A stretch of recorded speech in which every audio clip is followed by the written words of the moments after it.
The afternoon sun was dipping behind the tall buildings. When a black car stopped in front of the Grand Meridian Hotel, the doors opened, and a man stepped out with the calm confidence of someone used to being noticed. He was a millionaire businessman who often traveled from city to city, and every hotel staff member in the area knew his face, even if they had never met him. He carried himself like someone who had seen the world and owned most of it. His smile was the kind people gave when they expected things to go their way.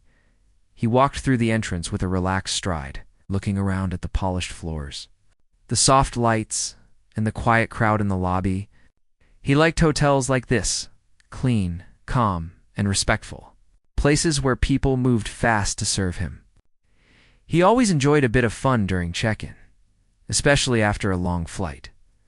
Sometimes that fun came in the form of jokes that others found amusing, and sometimes they only amused him. Behind the front desk stood the concierge, a man in his late 30s with kind eyes and a gentle smile. He looked like someone who had learned to handle people patiently, someone who listened more than he talked. His uniform was neat, and his posture straight, almost as if he understood the value of quiet professionalism. He offered the same warm greeting he gave every guest, regardless of their wealth or status. "Welcome, sir. How may I assist you?" he asked softly. The millionaire placed his bag on the counter and stretched his arms a little as if he was shaking off the tiredness of the long journey. "Checking in," he said with a friendly grin. "Long day. I hope you've got something comfortable for me." "Of course," the concierge replied. "Your suite is ready. We've prepared everything according to your preferences. May I confirm the details?" While the concierge typed on the computer, Millionaire tapped his fingers lightly on the counter, humming a tune he couldn't quite finish. "Nice lobby," he said, glancing around again. "Nice place. Quiet." His eyes landed on something near the far corner of the lobby, a slightly old, polished piano that sat next to a few plants and a large painting. It didn't match the modern style of the hotel, but it added a soft charm to the room. The millionaire raised an eyebrow and pointed at it. "You guys still keep that thing here?" he asked, amused. The concierge followed his gaze and nodded. "Yes, sir. Some guests enjoy playing it in the evenings." The millionaire laughed lightly. "Well, I'm sure they try, though I doubt anyone here is a real pianist." He leaned forward slightly, lowering his voice just enough to sound playful. "Do you play?" The concierge looked at the piano for a moment before answering. "I know a little," he said politely. "A little." The millionaire chuckled. "Come on."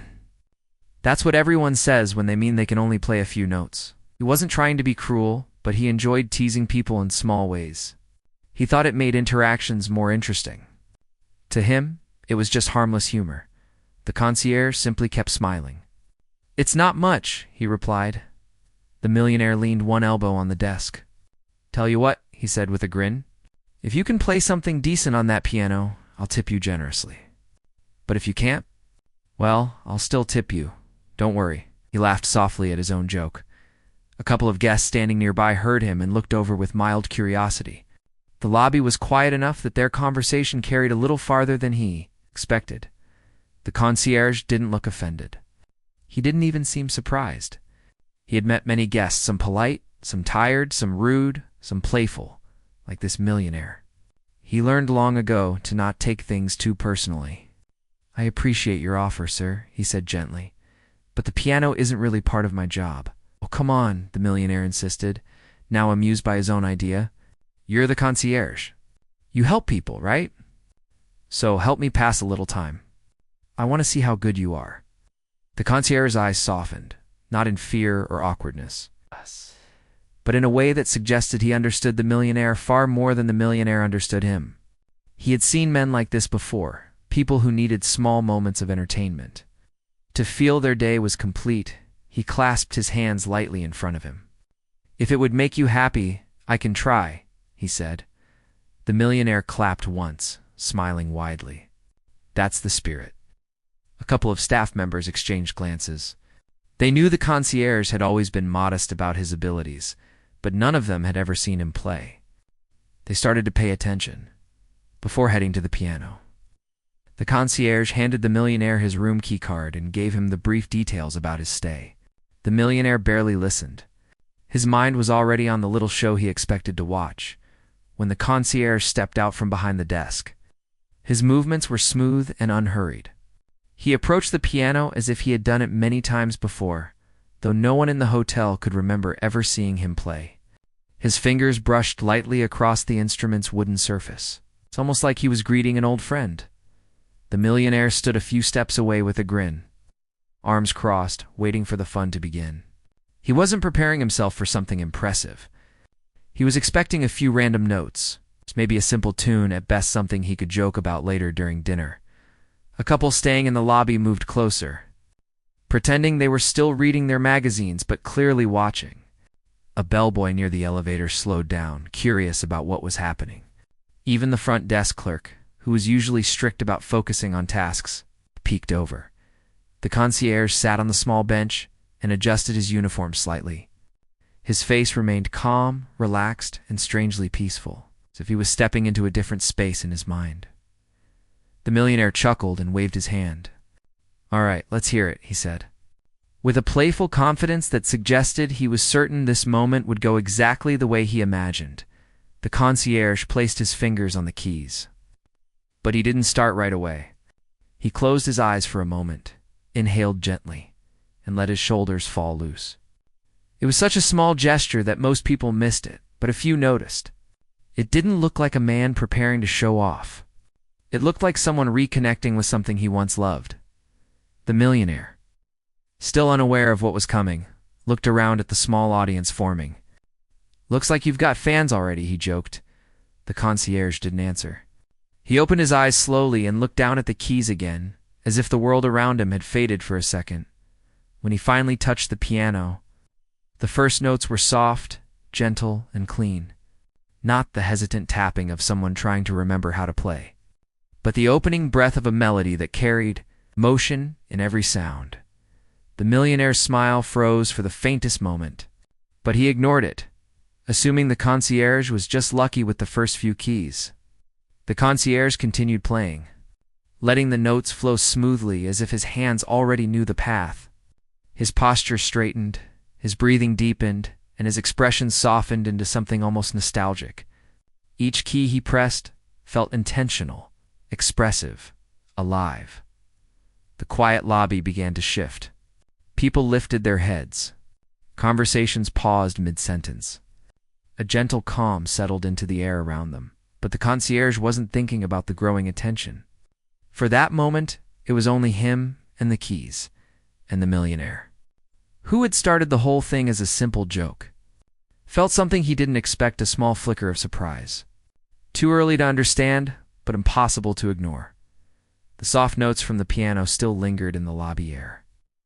As the concierge lifted his hands gently off the keys, he did not play for long, just enough to shape a melody that floated through the room like a quiet breeze.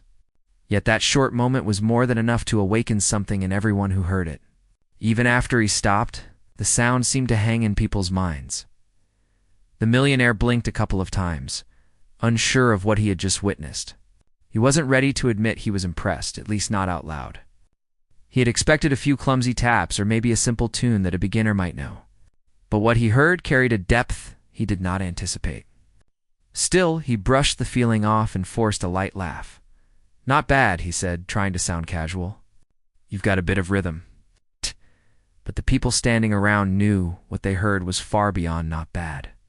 A couple of guests exchanged looks, the kind people share when they discover something surprising.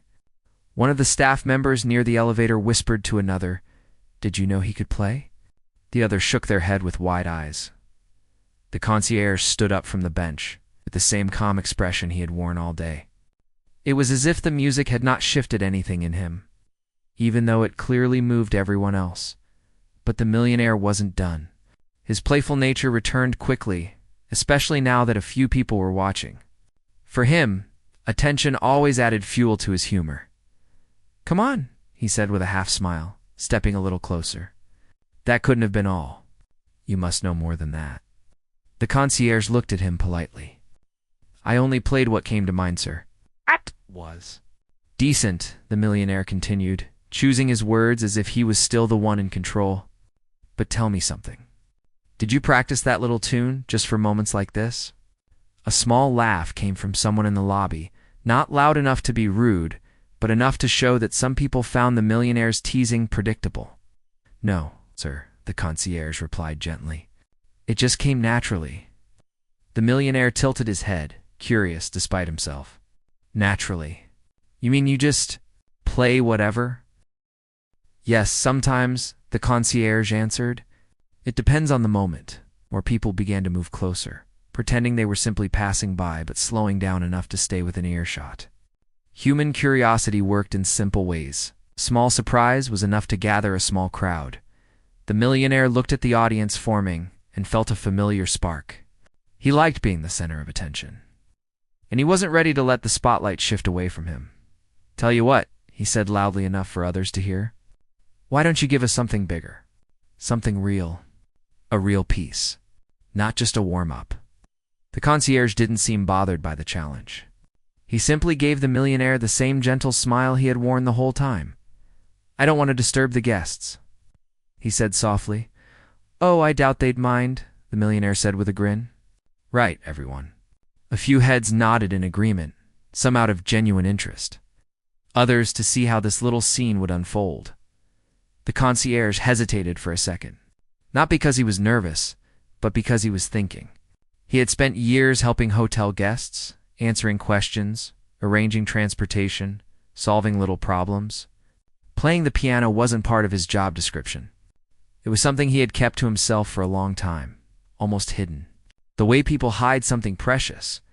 But now he stood in a lobby full of expectations. If it's all right with the manager, he finally said. The manager, who had been watching from a distance, stepped closer with a calm nod. Go ahead, he said. I think everyone could use a little music today. The concierge nodded respectfully and returned to the bench. This time, he sat straighter, as if he had made a quiet decision inside himself. He adjusted his posture, placed his hands again on the keys, and let out a slow breath. The millionaire leaned against a nearby column. Arms crossed, still believing this was all just harmless entertainment. He did not understand yet that something bigger was about to unfold. The concierge began with a simple chord, rich and warm. It echoed through the lobby with a softness that felt almost comforting. Then another chord followed, then a gentle sequence of notes that built into a delicate pattern. It sounded like a memory, a peaceful one. The lobby grew silent, truly silent. People instinctively stopped moving. A server carrying a tray slowed down. A child who had been fidgeting in a chair looked up with wide eyes. Even the bellboy near the elevator stood still. The concierge's hands flowed across, the keys with a grace that didn't match his quiet job behind the desk. Every note carried emotion. It wasn't loud or dramatic, but it was sincere, beautiful in a way that felt personal. The millionaire's attention sharpened. His playful grin faded slowly as he watched the man he had teased just minutes ago transform the lobby into a different world. Something shifted in his expression, confusion mixed with interest, and maybe a hint of admiration that he did not want to show yet. The concierge didn't just play music, he expressed something. Something people could feel. Something that made the room softer. He moved from a slow melody into a more detailed one, letting the notes dance lightly, almost like a conversation between his hands and the piano. It wasn't a beginner's attempt. It was the work of someone who understood music deeply. Guests whispered quietly. Some recorded the moment on their phones. Others simply watched, amazed, unsure how a hotel concierge could create something so heartfelt. The millionaire watched too, his arms no longer crossed. His posture loosened. For the first time since he walked into the hotel, his confidence wavered just a little. The concierge's eyes stayed closed for a moment as he played. Not out of showmanship, but because he was lost in the sound.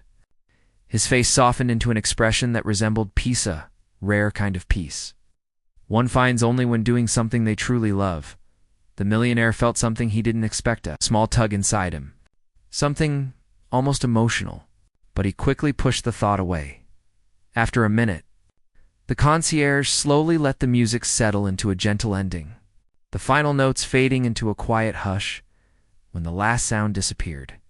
The lobby remained silent for a heartbeat. No one moved. No one spoke. Then a soft wave of applause rose from different corners of the lobby. It grew quickly, turning into warm, steady claps. Not loud and dramatic, but genuine. The millionaire blinked, caught off guard by the reaction. He looked around at the guests applauding the concierge with admiration. People smiled at the man who had just played. Some looked touched, some surprised. Some simply impressed. The concierge gave a small bow, humble as always, and started to stand from the bench. But the millionaire stepped forward before he could walk away. "Hold on," he said. His tone changed, not mocking, not playful, but curious. How did you learn to do that?" The concierge paused. His eyes softened again, but this time there was a small hint of something deeper, maybe a memory, maybe a feeling he kept hidden. "I used to play a lot," he said quietly.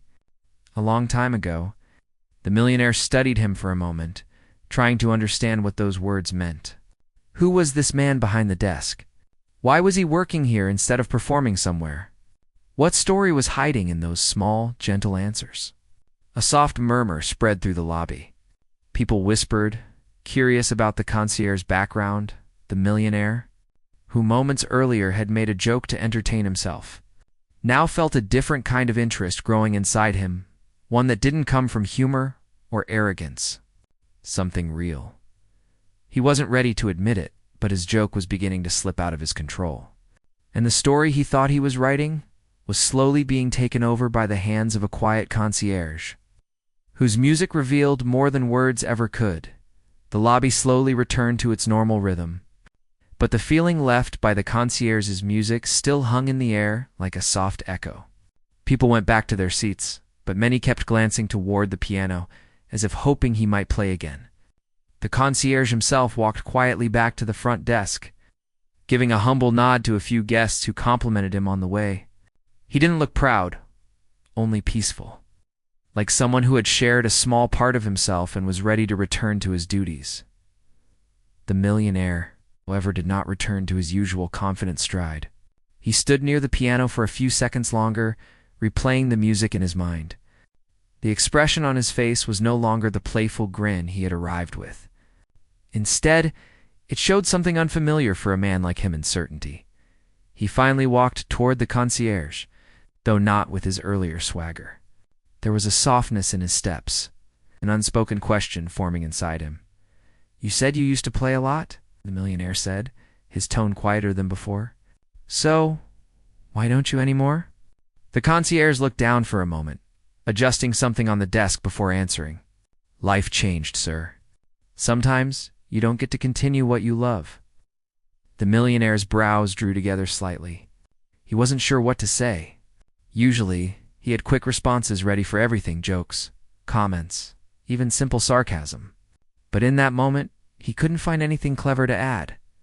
Before he could ask more, a couple approached the front desk to check in, giving the concierge a reason to return to his work. The millionaire stepped aside, though his mind stayed on the unfinished conversation. He wandered a bit through the lobby, pretending to look at the paintings on the walls, but his thoughts kept circling back to that short performance. A small part of him felt embarrassed not because he had made the concierge play, but because he had underestimated him so easily. He sat down on one of the couches and glanced once more at the piano. The keys were still, but he almost felt like the music was still there, quietly reminding him of something. As the evening approached, guests continued moving in and out of the lobby, but the energy was different now. Every time someone looked at the piano, they thought of the calm man behind the front desk who had played it like a professional. After a while, the millionaire stood up and walked toward the front desk again, determined to understand more. The concierge was arranging some papers and speaking politely to a guest who needed directions. Once he finished, the millionaire stepped forward. "Do you ever perform anywhere else?" he asked. That the concierge shook his head politely. "No, sir. Why not?" "You're clearly talented. That wasn't something a beginner could do." The concierge gave a gentle smile, the kind that didn't reach too deep. "I practiced for many years when I was younger. But things change. Responsibilities grow. Sometimes you have to choose stability over dreams. Something in his tone hinted at a story, but he didn't share the details. The millionaire felt a small tug of curiosity mixed with guilt. "I didn't mean to push you earlier," the millionaire said quietly. "I was just messing around." "I understand," the concierge replied kindly. Many guests like to joke. "It doesn't bother me." But somehow, the millionaire still felt uneasy. He wasn't used to feeling that way, especially when talking to hotel staff. Usually, he kept his interactions light, playful, sometimes even a bit arrogant, without thinking much about how his words landed. But now, he found himself thinking carefully before speaking. A moment of silence passed before the concierge said, "Is there anything you need for your room, sir?" "No," the millionaire said quickly. "I mean, yes, actually." "Could you tell me something?" The concierge waited patiently. "When you were playing, it looked like you weren't just playing notes. It was like something was coming out of you. How do you do that?" The concierge lowered his gaze for a second, almost shyly. "Music has always been a place where I can breathe," he said softly. "When everything around me felt heavy, playing helped me stay calm. It was the one thing I never had to explain." The millionaire absorbed his words slowly. He wasn't a musician. He wasn't even someone who really appreciated music beyond what played in high-end restaurants. But the concierge's explanation stirred something unfamiliar in him. Before he could reply, a small group of guests approached the desk, asking about nearby food options. The concierge turned his attention to them with the same warm professionalism as always. The millionaire stepped back again, feeling like he had more questions than answers. He looked around the lobby, noticing the way people seemed lighter after hearing the music. Even those who hadn't witnessed the full performance walked with a curious expression, as if they sensed something had shifted. He finally returned to his suite, but the music followed him up the elevator. In his room, he set down his belongings and walked to the window, staring out at the city lights. Normally, he loved the noise, the movement, the excitement of the world outside, but tonight he felt strangely quiet. He sat on the edge of the bed, leaning forward with his hands clasped. His mind replayed the moment when the concierge's fingers moved effortlessly across the keys. There was a grace in it, something almost natural, like someone breathing or walking. After a while, he shook his head and stood up, trying to distract himself with his work. But every time he glanced toward the door, he thought about going back to the lobby. Eventually, gave in. He took the elevator down and stepped into the lobby again. It wasn't as busy as earlier, but a few people sat around reading or chatting softly. The concierge stood at the front desk, speaking quietly to a coworker. The millionaire approached the piano instead this time. He touched the top of it lightly, feeling the smooth wooden surface. He sat down on the bench. A couple of people glanced over, curious. The bellboy raised his eyebrows in surprise. The millionaire pressed a single key. It made a small, soft sound. He tried another, and another. The concierge noticed and walked over slowly, stopping a polite distance away. "Would you like to try playing something?" the concierge asked kindly. The millionaire laughed quietly at himself. "I can barely play a children's song," he admitted. "That's all right," the concierge said gently. "You can still try." The millionaire pressed a few random keys, producing a clumsy mixture of sounds. He couldn't help chuckling at how terrible it was. "It's harder than it looks," he said. "Yes," the concierge replied with a small smile. "But it's not about being perfect. It's about feeling the music." The millionaire looked up at him. "Is that what you were doing earlier? Feeling it?" "Yes," the concierge said simply. The millionaire leaned back slightly, thinking. "I didn't realize music could do that." "It can," the concierge said. "If you let it." For a moment, the millionaire felt something soften inside him. He wasn't sure if it was admiration, curiosity, or something more personal. But he knew one thing for certain. This was not the ending of the story. Something was pulling him closer to the mystery of the man behind the front desk. He stood up from the piano, faced the concierge directly. "Can you show me more tomorrow?" he asked quietly. The concierge looked surprised but thoughtful. After a moment, he nodded. "If I have a free moment, I can," the millionaire smiled. Not the confident, playful smile he used earlier, but a softer, more genuine one. "Good," he said. "I'd like that." As he walked away, the concierge watched him for a moment, sensing something shifting in the millionaire. Something subtle but real. And the truth was, the shift had already begun. The millionaire just didn't fully understand it yet.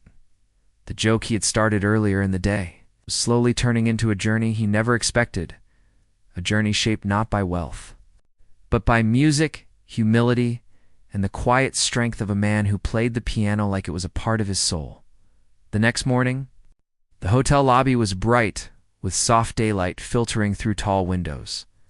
Guests moved in and out, some looking rushed, others relaxed.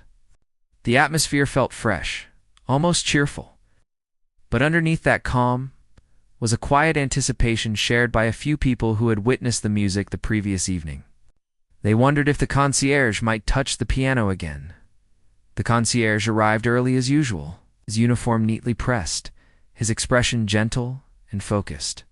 He greeted guests, answered questions, organized schedules, and moved with the calm confidence of someone who knew exactly how to make a busy place feel peaceful. If anyone looked at him trying to guess the story behind his hidden talent, he didn't show any discomfort. He simply kept doing his job. The millionaire, however, woke up with a different kind of energy. Instead of checking emails or making business calls like he did every morning, he found his mind wandering back to the piano. He remembered the concierge's calm face, the flow of music, the effortless way his fingers moved, and he remembered the question he had asked. Before leaving the lobby, "Can you show me more tomorrow?" By the time he got ready and made his way downstairs, he felt strangely nervous. Not the kind of nervousness he felt before a business deal. This was softer, almost uncomfortable. He wasn't used to seeking someone else's guidance. He wasn't used to feeling unsure. When he stepped into the lobby, he looked straight toward the front desk. The concierge was there, speaking to a guest about transportation to the airport. The millionaire paused for a moment, watching him. Something about the concierge's calmness made him feel grounded, even though he didn't quite understand why. When the conversation ended, the millionaire walked over. "Good morning," he said. The concierge looked up with a warm smile. "Good morning, sir. I hope you slept well." "I did," the millionaire replied, though he wasn't sure if he did or not. "Can we, talk when you're free?" The concierge nodded politely. "Just a moment." He finished organizing a few papers, then stepped out from behind the desk. "How can I help you?" The millionaire gestured toward the sitting area near the piano. "Can we sit for a minute?" They moved to a quiet corner where the soft morning sounds of the lobby blended gently around them. The millionaire leaned forward slightly, unsure of how to begin. "I was thinking about what you said yesterday," he finally said. "About choosing stability over dreams." The concierge lowered his eyes almost shyly. "Many people have to make that choice." "Did you want to be a musician?"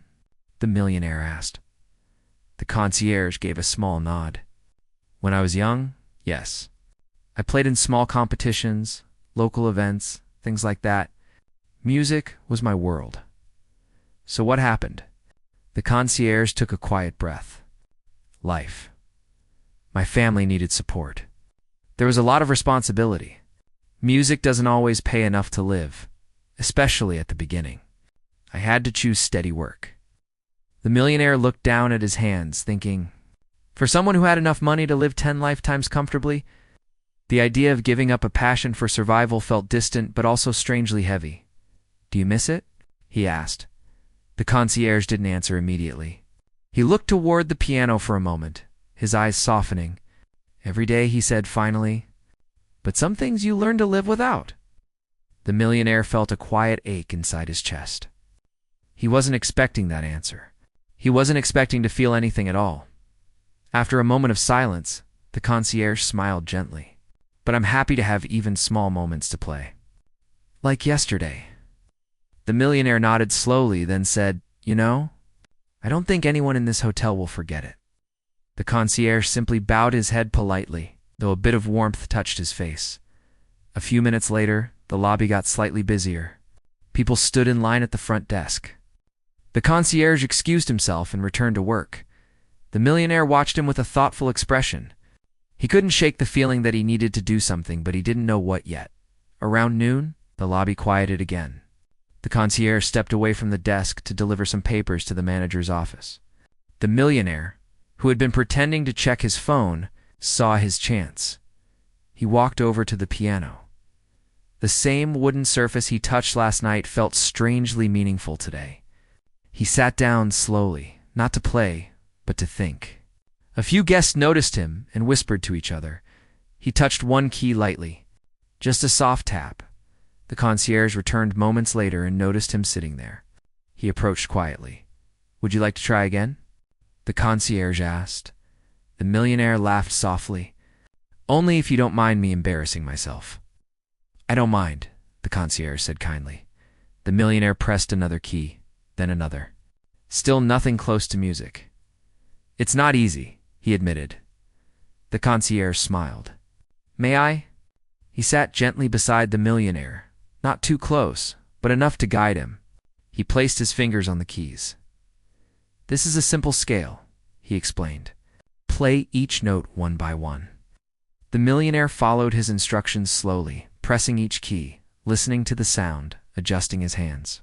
His movements were awkward, but the concierge didn't laugh or tease.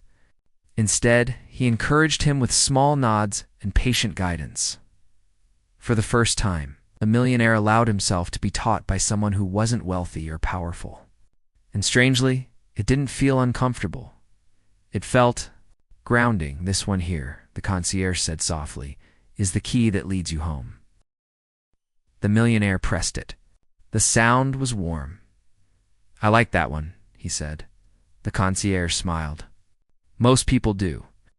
The millionaire tried the scale again, a little smoother this time. A couple of guests watched from a distance. Some smiled, amused. Not at the millionaire, but at the sight of the calm concierge teaching him. After a few minutes, the concierge said, "You're improving." The millionaire shook his head. "Barely. Barely is still progress," the concierge replied. Their eyes met for a moment, and something passed between them, an understanding. Maybe even a small respect. The moment was warm, peaceful, but it didn't last. A sudden voice echoed from across the lobby. "There he is." "That's the guy from last night?" The millionaire and concierge both turned. A young man entered the lobby, carrying a camera. He looked excited, almost overly enthusiastic. Behind him came another person holding a phone. They walked straight toward the piano. "Hey," the camera guy said, speaking loudly enough for people to look over. "We recorded your performance yesterday. It's already online. Thousands of views." The concierge's expression froze, not in fear, but in a quiet shock. "What?" the millionaire asked, surprised. "Online?" the guy said proudly. "People are loving it. Some are asking who you are. And guess what? Some musicians are sharing it too." More guests began gathering around, whispering, asking questions. The concierge stood very still, as if the ground under him had shifted. His private moment, his hidden passion, now had an audience far larger than the lobby. The millionaire looked at him carefully and saw something new, a mix of shock, uncertainty, and something deeper. He stepped closer and said quietly, "Are you all right?" The concierge took a slow breath. His voice was calm, but his eyes revealed the truth. "I don't know," he said softly, because for the first time in years, he was being seen not as a concierge, but as who he truly was, and he didn't know if he was ready for that. The morning after the surprising performance in the hotel lobby, a soft calm settled over the place. The air felt different, almost warmer, like something meaningful had taken place that everyone was still trying to understand.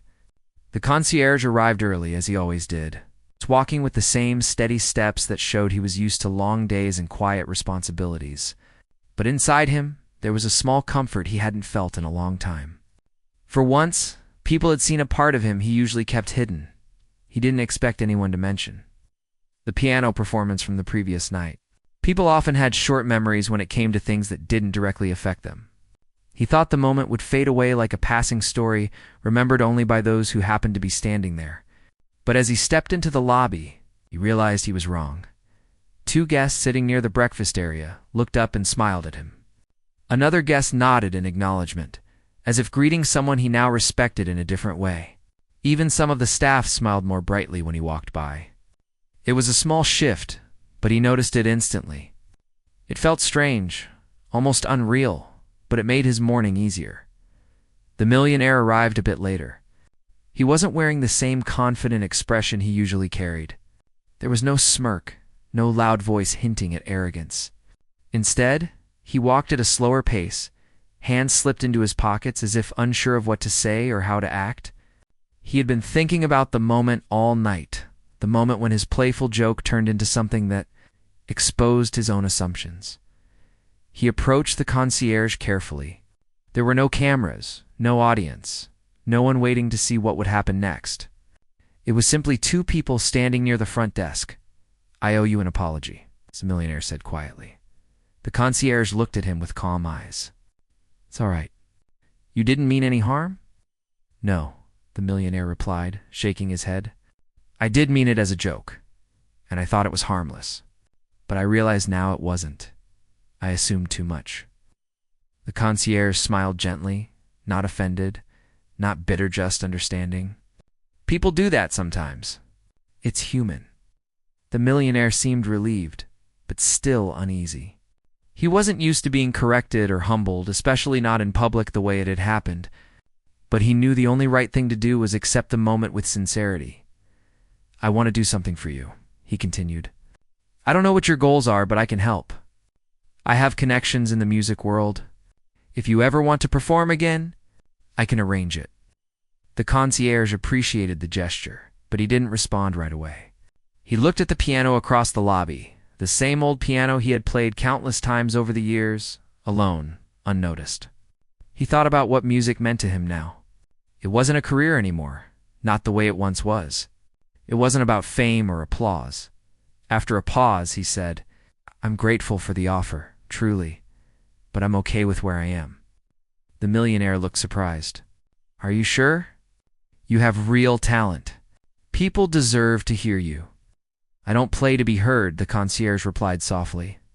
"I play because it reminds me of a part of my life that still matters to me. I don't need a stage for that." The millionaire nodded slowly, understanding the message even if he didn't fully relate to it. "Well, if you ever change your mind, the offer stays open." "Thank you," the concierge said, and he meant it, as the millionaire walked away.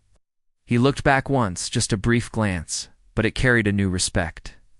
He saw the concierge not as someone standing behind a desk, but as a person with a story, with talent, with a quiet dignity he hadn't recognized before. It changed something in him, even if he didn't know exactly what. Later in the day, people continued to talk about the performance. Some guests who had missed it asked others what happened. A few wondered aloud if the concierge would play again that evening. The lobby felt more alive, filled with light conversations and curious smiles. But the concierge had no plan to perform again right away. He stayed focused on his work helping guests, organizing keys, answering questions, making sure everyone felt comfortable. He didn't see himself as the center of attention. He was just doing his job, the same way he always did. In the early afternoon, the hotel manager approached him. She was a calm, thoughtful person who had always admired his work ethic. "You know," she said with a kind smile, "I've been thinking, maybe we should encourage music in the lobby more often. Not in a showy way, but something gentle, something for guests to enjoy. Only if you're comfortable with it." He hesitated. Not because he didn't want to, but because he didn't want to turn something personal into a routine. Still, he understood the positive effect it had on people. Music brought warmth. It connected strangers. It created memories. "I can play sometimes," he finally said. "Not every day, just when it feels right." "That's perfectly fine," the manager replied. "Whenever you feel inspired." Word spread quietly through the hotel staff, and soon everyone knew the concierge would play from time to time. It wasn't official, not something written on a schedule or announced to guests. It was more like an unspoken hope that maybe, just maybe, he would sit at the piano again someday. As sunset approached, the lobby lights grew softer, casting a warm glow on the polished floors. A few guests lingered near the piano, pretending to read magazines while stealing glances at the concierge. They didn't want to bother him or ask directly. They just hoped, he noticed, of course. He always noticed the small details, but he didn't want to force anything. Music to him wasn't meant to be performed out of expectation. It had to come naturally. Still, that evening felt special. The way the sunlight faded gently into the lobby. The way the guests seemed calmer. The way the day had unfolded with kindness and understanding. So after finishing his final tasks, he walked toward the piano. The soft sound of the bench moving caught everyone's attention. A few people straightened up, pretending they weren't waiting, though their eyes gave them away. He placed his hands on the keys. No spotlight, no pressure, no millionaire watching closely. Just the quiet hum of the lobby. The first notes floated into the air, slow, warm, gentle. It wasn't a grand piece, nothing dramatic or complicated. It was simple, the kind of melody that warms a room and eases the weight of a long day. Guests relaxed into their seats. A child rested their head on a parent's arm. Two travelers shared a smile. Even the security guard at the corner leaned slightly closer, enjoying the peaceful moment. The concierge played with ease, letting the music guide him. It wasn't about showing talent. It wasn't about surprising anyone. It was simply a way to bring a little calm into the world. When he finished, no one clapped loudly. They didn't want to interrupt the quiet beauty of the moment. Instead, they offered soft smiles and grateful nods. It felt pure, unforced, sincere. As the concierge stood and walked back to his desk, he felt lighter. Not famous, not special, just appreciated. Later that night, the millionaire passed through the lobby again as he returned from dinner. He stopped briefly, noticing the atmosphere, noticing the calm in the room. I saw the concierge behind the desk, organizing some papers with the same gentle focus. The millionaire didn't interrupt or start a conversation. He simply nodded, respectful, genuine acknowledgement. The concierge nodded back. Sometimes, that was enough. The following days carried the same quiet energy. The concierge continued his work. The guests continued their routines. Every now and then, when the moment felt right, the concierge would play a soft melody on the piano, filling the lobby with the gentle comfort that people came to love. He didn't chase a stage. He didn't seek applause. He didn't want attention. All he wanted was to keep the part of himself alive that once brought him joy and, now unexpectedly, brought joy to others too. And the millionaire, long gone from the hotel, but changed in a subtle, meaningful way. Never forgot the night a simple joke turned into a lesson about humility and hidden talent. He never underestimated anyone again. Sometimes the greatest surprises come from the quietest people. And sometimes, a single moment is enough to remind someone that kindness and respect are never optional. The concierge never asked for praise. He never asked for recognition, yet he earned something much more valuable, something that stayed with everyone who witnessed his music. Respect and respect. Once earned honestly, lasts far longer than applause.